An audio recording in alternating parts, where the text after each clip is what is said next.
Quantum Foam, Episode 17. Grand Unified Theories. Quantum foam. Physics. Physics is at the foundation of all the mathematical principles that guide the heavens. You have to understand physics. More than likely that's not going to happen, but Forces which govern the universe. Physics. so we know it's been like 8 decades since you physicists realized that the theories of quantum mechanics and gravity just don't fit together. And so it's still a puzzle. How do we combine these two things? We know that there's 2 different schools of thought, 2 different programs. There is 1 and 2. There is string theory and loop quantum gravity. This episode is about these 2 theories and other grand unified theories, other GUTs or UFTs or TOEs or quantum foam. Basically, quantum foam is this stuff, so these motherfuckers need to shut the fuck up and listen to what the fuck I'm saying before I fucking kick your motherfucking asses, motherfucker. Anyways, back to the science. You know, string theory, it's attracted most of the attention. This premise is easy. Everything is made of tiny strings. Doof, doof, doof. They wobble, they stretch, they vibrate, they join, they split, etc. However, there's problems with it. You need to have a background grid lattice that is static in order to describe this, so we don't know if this is the way it is or not. The LQG people, the loop quantum gravity people, which I tend to lean with, is by contrast concerned less with this matter that inhabits the space than the quantum properties of the space itself. So this is more a methodological approach to the study of quantum forces. They call it loop quantum gravity to distinguish it from other forms of quantum gravity, which is sort of a general term, and gravity is even more of a general term. We discussed Newton's gravity last time. Yep, Newtonian physics. It's a thing now. But what gravity are we talking about here? We're talking about loop quantum gravity and string theory and theories of everything and grand unified theories, and what we look at to try to decide what is our theory of everything and how do we use it mathematically to our advantage. That is what I am attempting to show you, but it is not going to be done by saying, here's an equation, there you go. That equation is 0. Guess what your equation is? Here's an equation, there you go. Nothing. That's just the way it is. Explain. Okay, here's 1,000 episodes. And that's how you do it. Understand now? Do our calculations and then come back out. You get it? Okay, so we're only partially there. So investigating this is the task we are attempting to complete right now. So the smooth background of Einstein's theory of gravity in this loop quantum gravity theory, is replaced by nodes and links, and we give these links quantum properties. Space is built up of discrete chunks. Think of this like an ultrasound. You see that there's some kind of fan-looking thing that looks like a sweep of an ultrasound thing that you would imagine drawing a picture of the baby in the womb. And so think of quantum gravity as a discrete chunk. Think of it looking like a discrete chunk of a picture of the quantum. And let's say you see a baby in that small discrete chunk of the quantum, which will appear to you like a sonar sweep of a pregnant woman inside of her stomach where there's a baby. Never mind the example I'm using for comparison, but essentially it is a small angle fanned out section picture of a discrete chunk of the quantum, which loop quantum gravity attempts to describe. So that's what it does. This approach has been thought to be completely incompatible with string theory. There are lots of technical problems that separate these fields. This 10-dimension shit is stupid. String theory implies supersymmetry. We don't know this. We've not tested this with the collider, with any of the colliders, because they haven't been able to reach a large enough energy. And this may be something we can figure out using a different energy, but for now we don't know what tests we need to run because we need some other theories to test. When we get enough of them together and we get somebody we respect as much as Dr. Hawking, then we will run more tests to figure them out. However, young people like me, they do not listen to us when we say, hey, here's a theory, go check this out with your big, huge, expensive machines. They ain't gonna take it. I need to explain this shit with ample amounts of mathematical proofs. Also, it needs to have time to have been respected by the public, to be suggested by others, to where in a public forum I can be extended upward to being regarded as something that isn't completely whack. And so if the math is here and the abilities are here and the demonstrations are here, eventually they will catch on. As with all you guys before, all of the guys between then and now, and with undoubtedly the people after myself, this is the way it is. So we look at these unified field theories to try to see which one is most likely to be a theory of everything. All you older guys have a fresh dose of humility because us younger guys can't be blamed for something that happened before we were even an adult. The younger generation of string theories are beginning to look outside the normal theories of string theory for methods and tools that might be useful to find out what a theory of everything might be. They're doing exactly the same thing I'm doing right now. They want to do it whether they're getting paid or not. They're not getting paid to do this. They're just doing this to figure it out. For the quest of the science itself, for the purpose of curiosity. They still have that rover up on Mars fucking around with its megawatt laser. Pretty cool. It'd be fun to go up there and just drive those motherfucking things around all day. It'd be cool. It'd be cool being up there too, but you gotta be up there closer to that because the time lag is too much for here on Earth. But you could be somewhere between here and there and be giving it some commands and not have to wait too long. There's a lag time between this empty space spot I'm in and Mars. What do you do during that time when you're waiting on the bar or you're waiting on the computer bar to load because this processor's adding 1 + 1? For some reason, there may be an unexpected link between string theory and loop quantum gravity, cooked up by the string theory folks. Oh, wait, they're getting tired of this. Maybe we should make it connect to it somehow. An unexpected link. Obviously, there is a motherfucking link. An unexpected link.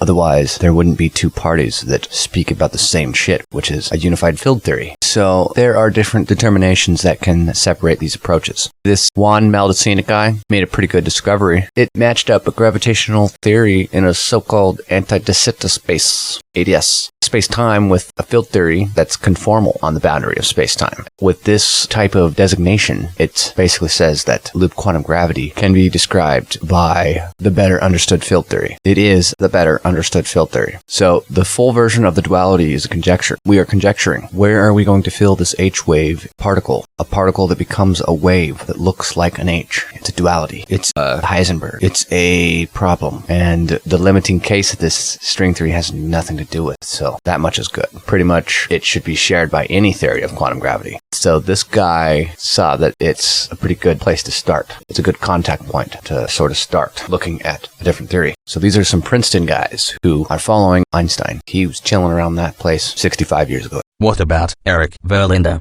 and his brother? Other accomplishments that are worth noting, that Herman Verlinde, another Princeton guy, he frequently works on string theory. He's finding plausible methods from LQG that might help illuminate this. He wrote a good model. It was an anti-de Sitter space conformal. It was a simplified model of 2 dimensions, 2 + 1. He found that this could be described by a network like those used in LQG, but it presently only works in 3 dimensions. So how do we put this into our 5-dimension thing and then shoot it to the future? That's what I want to know. And that is a 1 + 2, 1 + 3. That is a 1 + 4. We need a 1 + 3 before we can even think about getting a 1 + 4. So let's get on that. So they say this loop quantum gravity thing's been seen too narrowly. It has good potential for the future. We have problems with this. I do too. Anti-de Sitter spaces have negative cosmological constants. We see one that has a positive. So what is this negative positive shit? Why are they describing negative math that would come out of the white hole and go into the black hole? We should get Mr. Hawking back on here again. Okay. But string theory necessitates the inclusion of an anti-de Sitter space.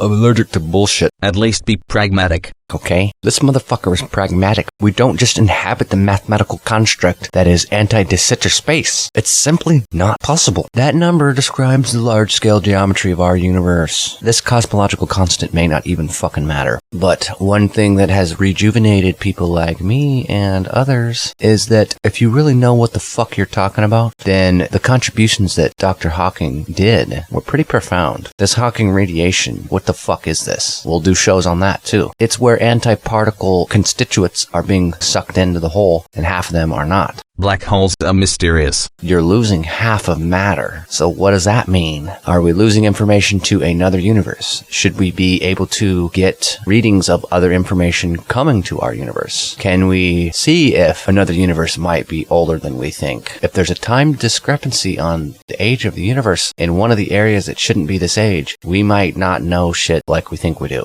So we're likely to have a colossal changing of thought after the eye goes up, the new infrared telescope. Thank you for helping invent that reflecting telescope. Don't sweat it. I did it for me anyway. Because we wouldn't know what we know now if it wasn't for your description of that. And then Edwin Hubble doing his study and finding out that we actually had a positive cosmological constant. So this kind of makes you want to think about certain things. We see that there is a positive cosmological constant, yet we are building these structures that can deal with the negative cosmological constant. They have pretty much perfected pretty good methods. This ADS CFT, this anti-de Sitter space combining with a conformal theory. What does this mean? It just means it can be solved. Exactly. We have a matrix we can write. We can write a matrix with all the values and all of the possible solutions, potentially. I'm trying to think. What is the reason why the inverse math cannot just be seen as forward math? What exactly do these negative and positive signs refer to? Do we actually mean a forward direction of expansion, meaning the word to expand means to go out like a balloon? So how much more fundamental do we need to get? That's the question. And this is the issue that Einstein had, grappling between my biggest blunder and if I'm actually right or not, but for the wrong reason. You might be wrong for the right reason, and you might be right for the wrong reason. So that is something that we don't think about often, and then people who are pragmatic have issues accepting it. So I think you have to keep a little bit more of an open mind than that. And yeah, I'm challenging every piece of physics ever written by any of you motherfuckers. I think my gravity is holding your ass up right this very moment, Mr. Ace. Hey, there's Steven. I said build a fucking synclocyclotron, and they did it, to find the Higgs boson to complete the standard model of particle physics. Bitches, bitches, bitches, bitches, asshole Americans. So now that we got that off our chest. It's true. What else? Anti-de Sitter space, Minkowski space-time, Bose-Einstein statistics. We are describing potential scenarios for future events where we will observe whether or not it comes true or not. So anything goes. We're describing all of this stuff. What we're doing is changing the description of a combination of this stuff. The stuff isn't as important. The combination of how we present the stuff is. Keep that in mind. Question is, how are these different theories going to look? Where else can these string theories and loop quantum gravity theories come together? I mentioned it a little bit ago. This information that falls into a black hole. There is certain things like the equivalence principle that we have to keep in mind. The equivalence principle is a major thing of general relativity, and so far we have not observed any discrepancies in that. I think he's wrong, but he's pretty damn fucking right. Nobody has done this yet. We might be able to do this in 24, so I better get my ass in fucking gear, because I'm running out of motherfucking time to get this shit done, so you better get your fucking ass in gear. And what do you think I'm doing? Get back on task. Sometimes you just crack me up. This buffering of this energetic barrier is created by the shit falling in from the black hole from half of the particles of mass, creating a barrier at the horizon of the black hole. And this violates the equivalence principle, which is written and underlined by general relativity. The shit falling. And so there's a problem here. The shit falling. This incompatibility is causing problems. The shit falling. They thought they understood this, but we don't understand it. And I could tell you this, but it took a lot of people to fall into place on this. And there are people trying to construct mathematical Hilbert spaces. Right. Hilbert spaces are what we need. More specifically, we need Hilbert spaces which do, in fact, describe the universe around us, or the universes or segments of a specific region of a certain space-time. We need Hilbert grids and Hilbert lattices, as you say. They actually can describe the world using the known vector calculus, which is now applied to Cartesian coordinated Euclidean geometric spaces of 3 or infinite dimensions. Fucking nuts, and very complicated. The Greek alone is a whole course in and of itself. Better do one on that, doctor. We went through all this stuff. That's exactly what people in loop quantum gravity have been working on for a long time. So they need to work on this stuff together and stop sticking their noses up at each other. That's essentially the physicists and the mathematicians. Not every physicist is good at math. Not every mathematician is good at physics. There's some people in the room that are one or the other. Some of them are both. Some of them suck and some of them are good. So what the fuck does it matter? I'm all of them. Average at everything, but I'm good at everything. So you figure it out. It still takes a lot of work, I'm sure. Figure out a fucking eigenvalue for your math, and once you get that figured out, I'll listen. If you can reduce your math and what you're saying down enough for the novice to understand, but what I'm meaning is... I'm glad that you have taken it upon yourself to do this show. There is a lot of content out there, but most of it is extremely boring. What about if someone needs a higher caliber of information about what is being discussed here? If you can, upon request, offer detailed technical explanations regarding the information you're claiming, then we'll speak. That's what I meant by that, but... Might want to make sure you keep the audience fresh. Let's take that famous midpoint break to get our wits back about us. All right, we are about halfway through Episode 17, Grand Unified Theories Of quantum foam. quantum foam. A word needs to be said about these degrees and what degrees that might have been held by people in previous centuries when they were making scientific discoveries. For the most part, each of those discoveries were the reason why society and degrees were becoming more and more held in high regard, to the point to where it is now, where there is a commercial, public, and a private structure of universities all over the world for higher levels of learning. In this country, in the United States, you have to pay to go to college. A lot of people's parents pay for them to go to college, to either a public or private college, and they can pay to go to public or private schools if they choose. And I mean elementary, middle, and high schools, where they're pupils and not actual students. Students are actual university students, so you might be 16 or 17, maybe, but more than likely it's 18, 19. There's 17-year-olds all over there, but some of them do it in high school. Some of the college work in high school. You can do a little bit of both. A lot of people do that, but a lot of people don't do it the way I did it, and at this present time I'm not going to get into that, but what I am going to say is that regardless of credibility and qualifications, I think the substance of the academic additions that you're making... Take Faraday, for instance. That an individual is making that is contributing towards furthering science. Surely more important than degrees that an institute gave you. The progression of knowledge, the quest to find out everything. Even though we know we will never find out everything. We just want to keep being able to create innovations that make our lives easier and safer. And I think that's generally the point of the quest for knowledge and technology. But we are going to assume that the individuals are at a certain standard of academic prowess. There's certain academic standards which need to be adhered to generally to allow individuals to even be allowed to have a seat at the table. But for the moment, we're putting that down and we're going to say the table is this. Now it's a party. We are speaking across the table. We are at the round table. I like the sound of that. Oh, this will be good. He always says he's the top math head in the room or something. Watch. I am the foremost mathematician. My purpose is to verify the accuracy of the mathematics of this universe, and to poke fun at all you assholes. Very funny. This table is a virtual table. This table extends across spaces and times. This table can skip dimensions. It can go back and forth faster than the speed of light. It can teleport from 3D position in space to 3D position in space. In the same space-time. As well as 3D position in space to a different space-time, and then a 3D position space in that space-time across that vector. So this table that we are at right now is the galactic table. That's it. The universal table. Once we are at the galactic level, we are essentially able to teleport and go back in time and go forward in time. However, one of those may not be possible. More than likely, the back in time part. You may be able to go faster than the speed of light, but what if it is at the expense of going forward in time only? So what happens if you go to a different position that's back in time, but you go forward in time when you go there? Now figure that one out. Even on a single line, it's some kind of twisted up shape, klabiao shit. Let's not get too far into the string theory jargon yet here. It's pretty confusing just talking about simple geometric transformations involving tidal effects from one non-Einstein-based manifold to another, which adheres to a new theoretical set of parameters, which upon an upcoming experiment, whether in the real world or a thought experiment, will determine whether or not these new frameworks are even possible. Too confusing for now. Something,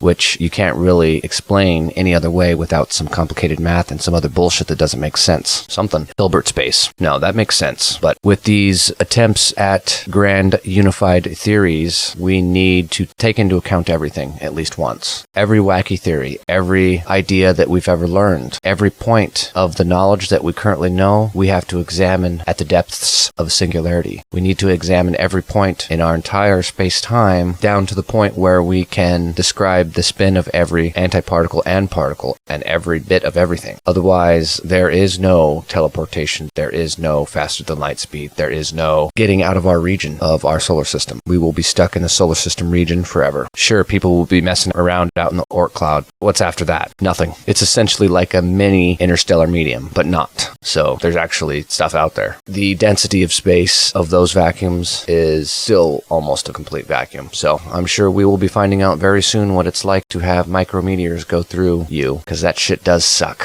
It really fucking does. They knew that. Alright, back on task here. So we have the general relativity approaches, we have the quantum mechanical Dirac equation approaches, Feynman diagram approaches. That describes it all for now. What we know now. What we can do with material science now. We are quickly approaching the point at which these electronics will not get any better and will be stuck at the wall of the point where we start to lose track of the electrons in the wires. And so that's the smallest that physical electronics can be produced in this space-time. Are we going to be able to produce any other molecules in any other space-times? Meaning, could still be our own, only at a scale which puts it outside and to where the wave properties outweigh the relativistic and definitely the Newtonian physics that had been acting on it. Hey, we didn't even have microscopes like you guys have now. I still am having trouble understanding what you mean when you are talking about HTML5 bootstrap framework elements. Like, what the fuck? Where does this shit live? Where do I live? What the fuck?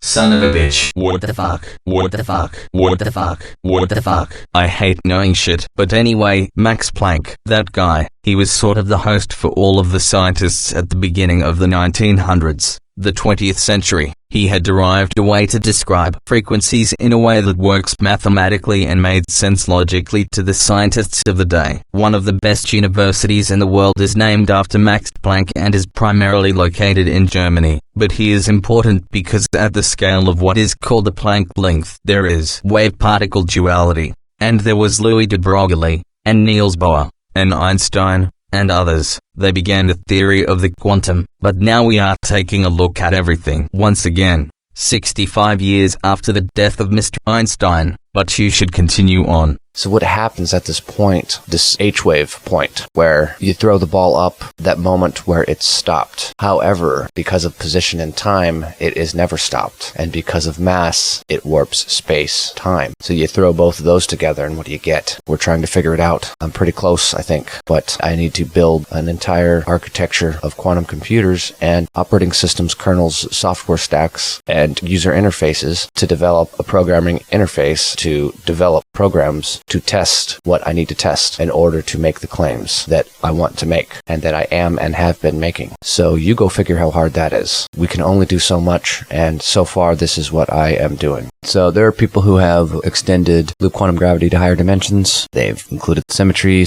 supersymmetry. I don't buy that. There's been methods applied to anti-de Sitter space. I don't buy that. And the problem is some of these people don't understand LQG and string theory, both. At least the younger people in string theory are more open-minded than they used to be. And I think in general, people are more open-minded because they don't really trust the bullshit of the past because all the older people lied to all the youth for so many years. Then the youth figure it out and they're like, what the fuck? The fuck, man? Change this shit. The fuck, man? That's what I'm doing right the fuck now, man. These motherfuckers. The fuck, the fuck, the fuck, the fuck, man. They fucking destroying this shit, man. Fucking slap them, man. Fucking slap them in the face with a fucking glove, man. Motherfucker. fucking man. Spit at your feet, man. Piece of shit, man. Fucking old ass man. Geezer, man. Mother, man. Fuckers. Fucking up our planet, man. It's everybody. It's everybody's problem. That's not my problem. It's your fucking problem. It's a fucking problem, okay? So these theories theoretically are not your fucking problem. It's your fucking problem. It's your fucking problem. It's your fucking problem. Incompatible. I believe there is some reconciliation potential here. So what do you do when you need to look at the stuff a different way? That really is a big problem,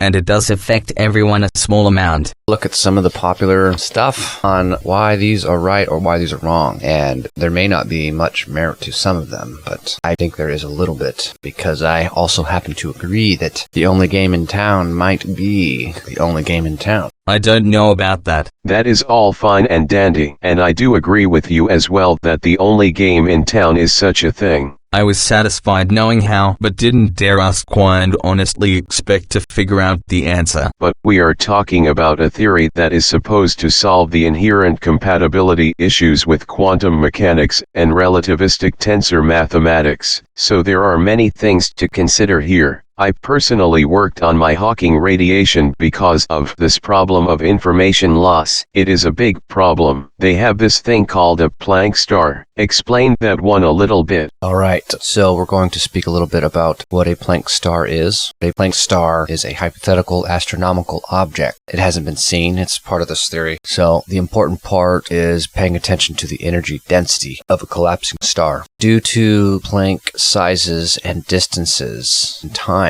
being of an essence to our quantum mechanical theories, this is sort of a structure designed to explain away that there is adequate room for certain bits of information to be caught inside, between one point and another inside a black hole, so to speak, being within it, or comprised of it, or encoded in it, or within it. This is basically just an idea to avoid information loss, and this is directly against the Hawking radiation issue. There are other things that we see, relativistic effects. This seems mighty convenient, and I'm not quite sure if this correctly describes it. But this may be a way to describe something that alludes to a way to describe it. So we are keeping our ears open for that. But there are certain things that we need to study a little bit more. Primordial black holes, emission of Hawking radiation can now be calculated, and we can put that with effects on time. We can compare it with gravitational effects with time and with grid and lattice math, so hopefully we can figure out a way to describe a container that can do all of this. That's what we're trying to do here. Sweet.